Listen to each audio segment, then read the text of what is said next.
Welcome students to the class of economics 11th. Today we are conducting the session of microeconomics and the topic is revenue. So today we are going to start with the topic revenue. So we can say the revenue is basically in common term known as sales. Revenue means sales. It means if we talk about revenue or sales, it means it is the amount obtained from sale of an output. It means whatever the commodity being produced by a producer, if he is selling that commodity into the market and generating the amount respectively, he is basically generating the amount of sales, or we can say revenue. So revenue is basically the amount obtained from the sales of an output, right? It means in simple we can say sales will be known as number of quantities sold multiplied by selling price per unit. It means whatever the quantity that has been sold by the producer at the respective selling price, if we make the product or multiply them, we can obtain the amount of sales in rupees. Fine. It is a very significant concept since we have taken a topic of cost and now we are going for the revenue. The revenue is basically concerned with generating the amount of sales.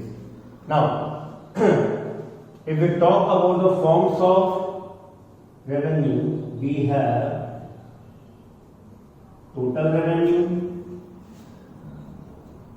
we have marginal revenue, we have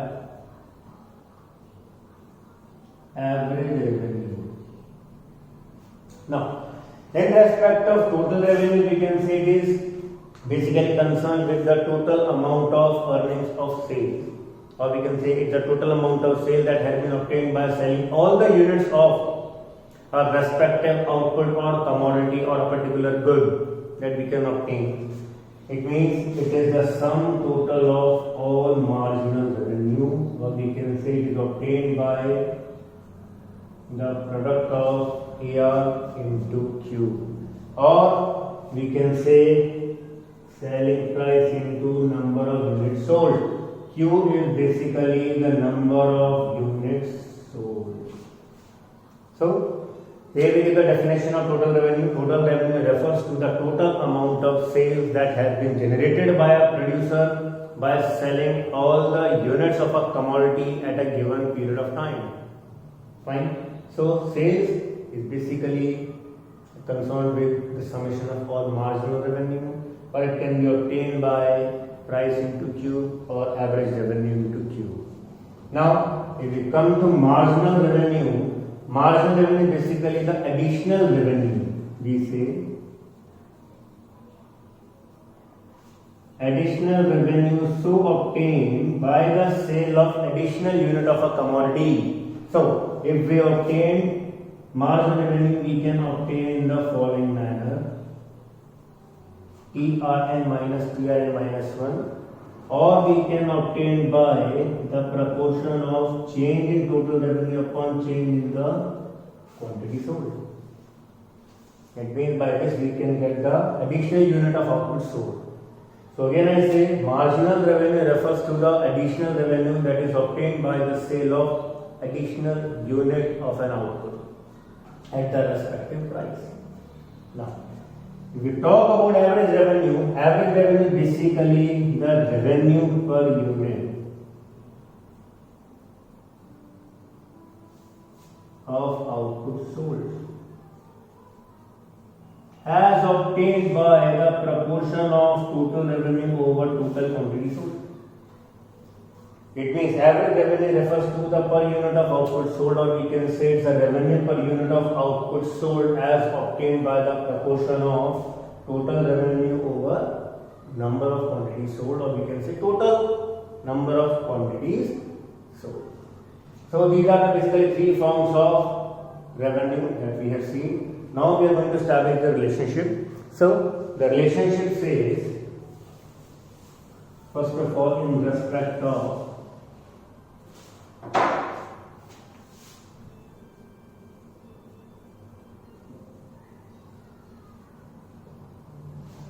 relationship, first of all, we say between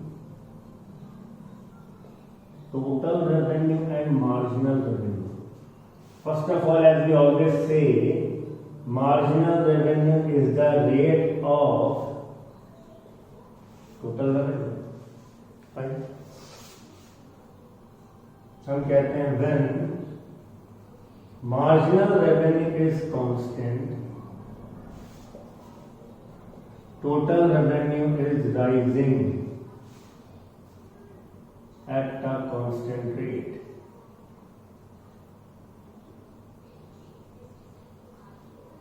Now, when marginal revenue is falling, TR is rising at a diminishing rate.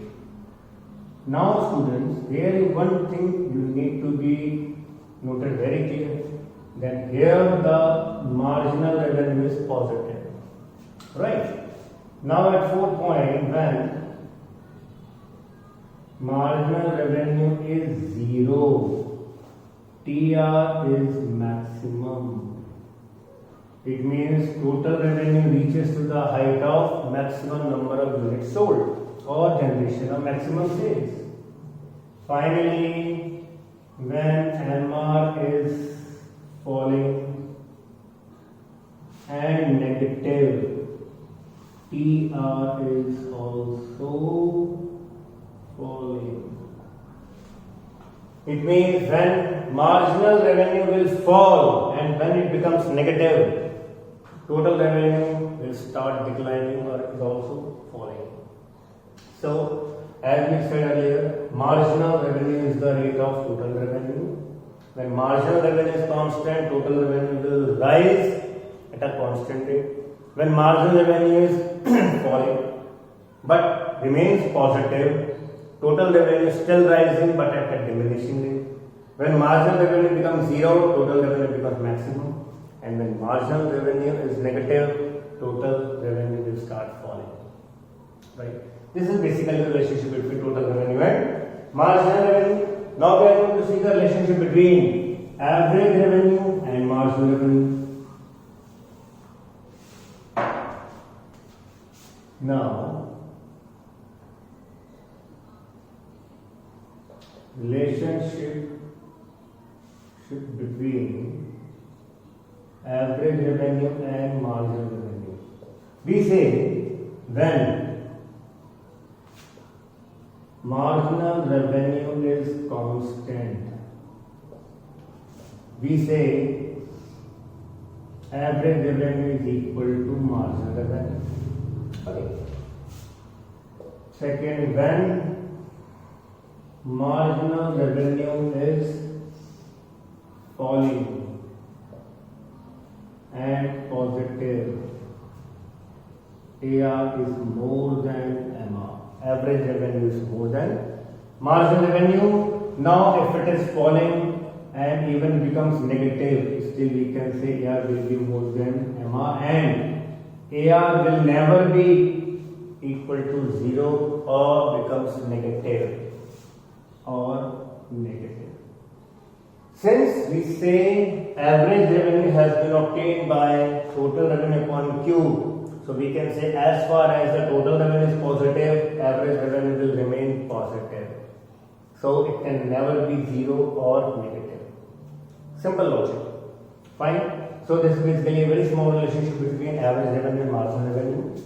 Now we just need to look over their curves from the market point of view, since it is basically concerned with the theory of producer. Producer lies in a market where the goods and commodities are being sold. So first of all, we need to know about the market and then we can frame their respective curves.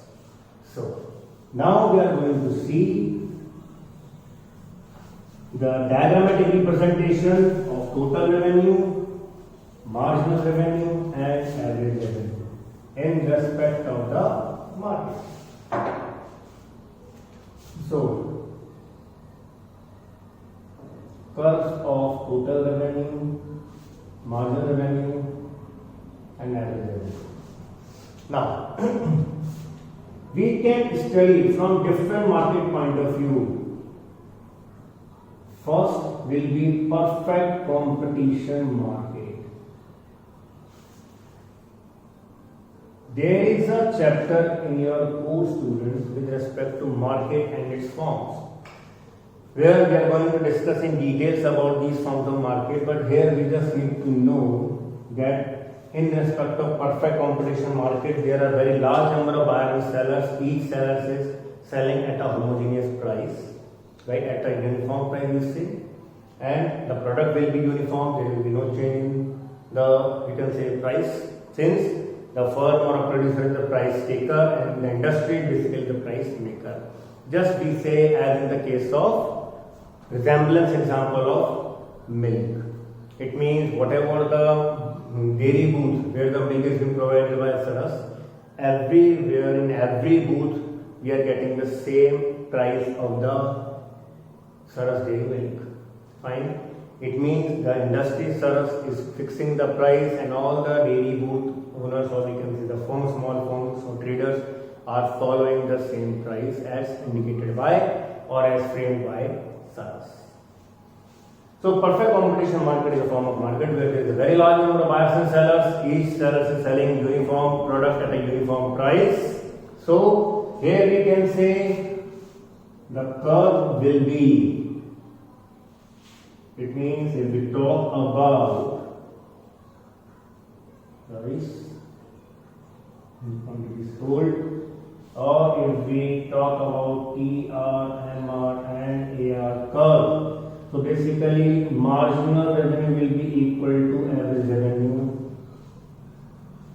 It means all the product will be sold at the same price and the total revenue will be straight horizontal upward sloping line.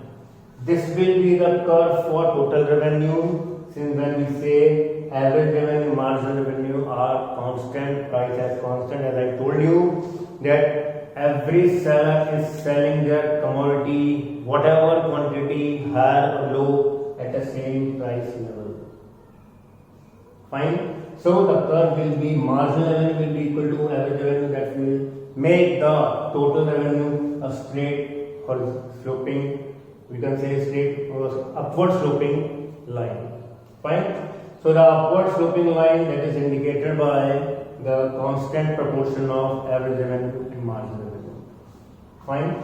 So as we also say that average revenue is none other than what we call it as price. Since if we divide total revenue by quantity, we can obtain average revenue, and that is what we call it as price per unit, or we say selling price. Fine. Now, in respect of second market form, that is known as monopolistic competition. Here there is a very stiff competition, cutthroat competition. Each firm tries to compete in a better way.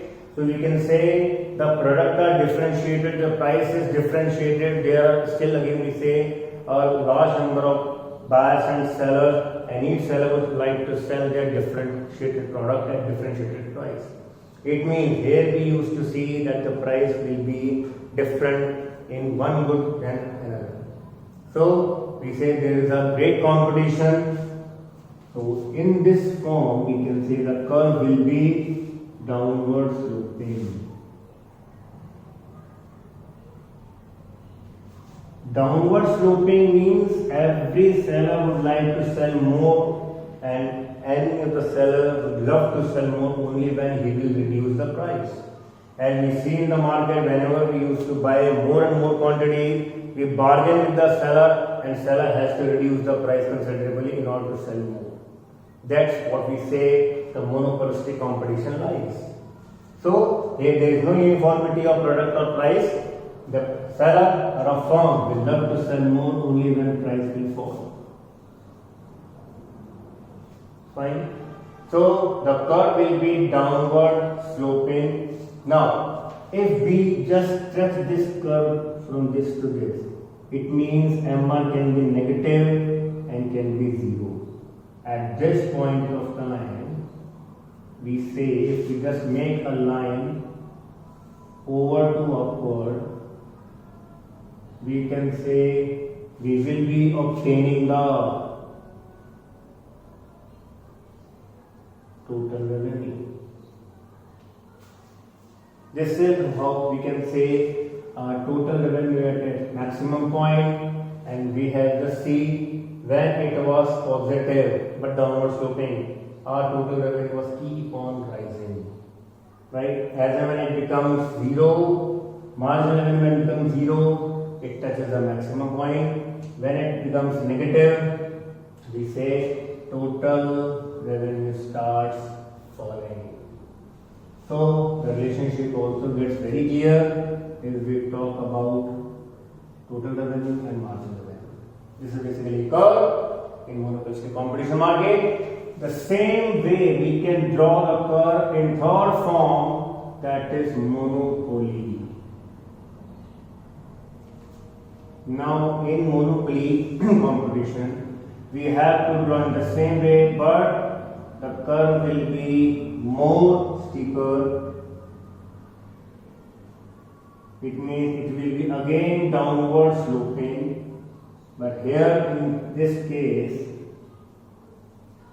there is only one seller who is selling all the commodity, and the seller is selling by following the price discrimination. It means a seller can vary the price considerably. That means it will lead to enormous amount of profit, enormous amount of loss even. For example, railways is said to be one of the best example of monopoly, where we used to see in a single rail compartment we have a 2-tier, 3-tier, 4-tier facility of compartments, as well as we have general normal sleeper coach compartment also. The prices, although we can say the rail tickets have been varied by a differentiated amount of very discriminated amount basically. It means if the price of sleeper ranges from 200 to 300, the price of 2-tier, 3-tier can range up to 2000 to 3000, even 5000 also, depending upon their services and facilities. So, railway can have price discrimination, and that's what it leads the downward sloping demand curve or average revenue or marginal revenue curve. So when they are having downward sloping curve, again AI is more than MR, but there is a difference between these two curves, because here the price is not being decreased very considerably than it is being here. It means there is a very great factor of the price reduction in monopoly. So again we say, if we use to just connect with this, the total revenue curve again will be in this form only over here also. So if we just need to stretch it out further, we can say if we lift up to this one at higher level, we can just frame that total revenue will be like this. This will be total revenue. That's why there is a case that if the monopoly can earn very large amount of profit or substantial amount of high profit or non-profit, a monopoly can also lead itself to the normal losses or a substantial amount of losses, as the railways is currently going on. Or we can say electricity, water works are currently undergoing severe losses.